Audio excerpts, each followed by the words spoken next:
Whether you're 5, 15, or 50 years old, one of the hardest things to deal with in life can be exercising willpower and making a sacrifice in the short term in order to achieve something of greater value later. It's one of those commonly accepted life lessons. But now it turns out there are more organized efforts to teach it to children.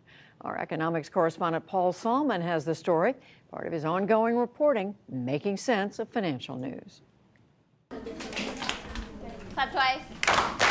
Put up your right hand. Put up your left hand. Put up your right hand. This is the KIPP Infinity Middle School in New York City's Harlem, where in addition to the 3 R's, these predominantly poor fifth graders study character to maximize success in later life.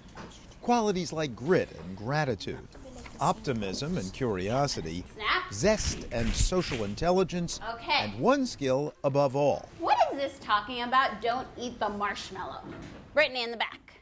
Self-control. Okay, so we're talking about self-control. In fact, they've been talking about self-control since the first day of school, when teacher Layla Bravo Willie gave all of her students the marshmallow test. They come in, they have a marshmallow in front of them, and they're looking around like, what is this? This is among the most famous experiments in the history of psychology, with implications for economics. In which a group of 4-year-olds were given one marshmallow and told that if they could wait to eat the marshmallow after being left alone with it for a while, then they would be given an extra marshmallow to eat.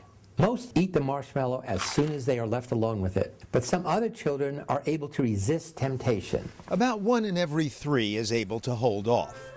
And YouTube is replete with videos of kids struggling to not eat the marshmallow.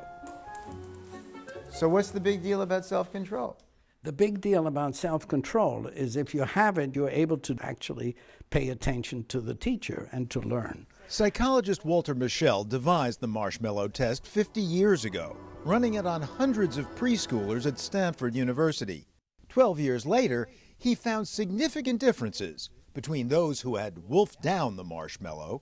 They were now found to be more easily frustrated, indecisive, disorganized, and those who, as tots, had been able to control themselves. They were now more confident, self-reliant, and get this, scored about 200 points higher on the SAT.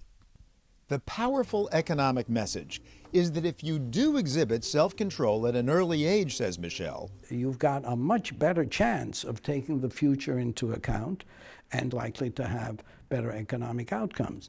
But the idea that your child is doomed if she chooses not to wait for her marshmallows is really just a serious misinterpretation.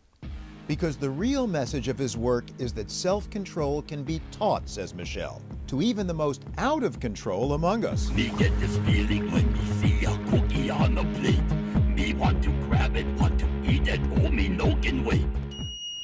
Cookie Monster's proverbial problems have been made quite graphic in recent years by imaging studies of what Mischel calls the brain's hot and cold systems. The hot system is the limbic system in the brain, and it is reflexive, immediate, emotional. So in order to slow that hot system, you have to activate the cool system, the prefrontal cortex. The problem is that the hot system goes up when stress goes up. And when people are living under conditions of toxic poverty, those are conditions that create huge stress levels, and they make the hot system keep getting hot. So, the earlier self-control is taught, the better, which is why Mischel teamed up with Sesame Street Workshop on a series of videos starring their guru of gluttony to teach tots how to delay gratification. Me can take deep breaths, me can self-regulate, me wait. But it's never too late to self-regulate, Mischel thinks. And so in the past few years, his ideas have inspired schools like KIPP, a nationwide chain of public charter schools serving low-income students, pushing high academic achievement. This time we're going to try to make a goal that's very far away, right? We're going to try to make a goal around your report card. Of course, older kids have self-control issues beyond cookies and marshmallows. You are going to come up with everything that could possibly go wrong. Joshua. Talking to my partner. But you have to meet your goal. What are you going to do? I'm gonna pretend like they're invisible and I can't see them. Use your imagination. I love it. Brenda-Lee, can you share what your if-then plan is? That my family will be very distracting and I won't be able to read that much and it will affect my brain.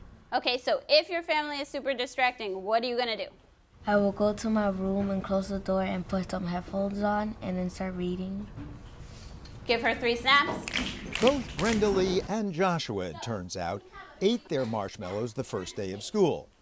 But both have come a long way since. For self-control, I just pretend it's a rock, like a poisonous rock, and just do A poisonous rock? Yes.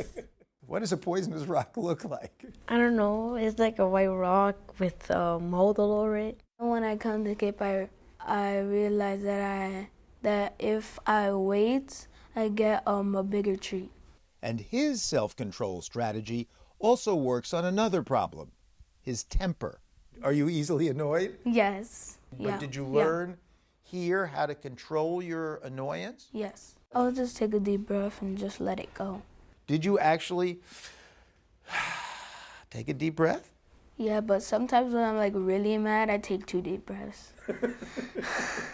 Have you ever gotten so mad you needed to take 3? Yes. Yes? What's the most deep breaths you've ever taken? I've taken 5 deep breaths. When kids get to be 10, 11, 12 years old, their temptations begin to be some of their own feelings. For example, the feeling of anger, the rising of one's own temper, the readiness to hurt someone else because they have teased you or provoked you or made you feel bad. And so that's why the KIPP schools are teaching kids as early as possible. Exactly. The relationship between good behavior, good consequences, bad behavior, bad consequences. Right now. Most KIPP students are chosen by lottery, regardless of prior academic record. Almost all meet federal poverty guidelines. And yet 82% go on to college, and nearly half complete a 4-year degree, 5 times the rate of the average low-income student. What's happening to the kids you grew up with who never went to a KIPP school? You know, they're not in school. They probably have their own kids at this point. You know, they're living a very hard life. Even among successful KIPP alumni, George Ramirez stands out. Born and raised in the South Bronx, a mediocre student pre-KIPP, Ramirez is now a senior at Yale, majoring in history and physics. I think one thing that I learned at KIPP really well is that a lot of your effort doesn't reap any success until way later in the future.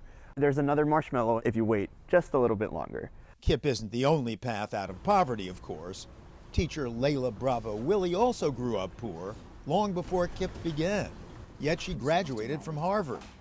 But she teaches self-control these days, sharing her own adult economic struggles with her students. You know that Miss Bravo had some issues with shopping, right? I like to shop, and I'm trying to save money. So if, for instance, I come across a store that I like a lot, then I will pretend that that store has bed bugs. Yeah, then I won't go in. Now, do you really visualize bed bugs in the store that attracts you, or that's just playing No, to the actually, kids? I really actually do. Whatever your marshmallow test is, there are always strategies that can help you. And we want to arm our kids with all the tools possible to be successful in life. Tools that even the most recalcitrant can apparently learn. Paul Solman in New York and reasonably self-controlled for the PBS NewsHour.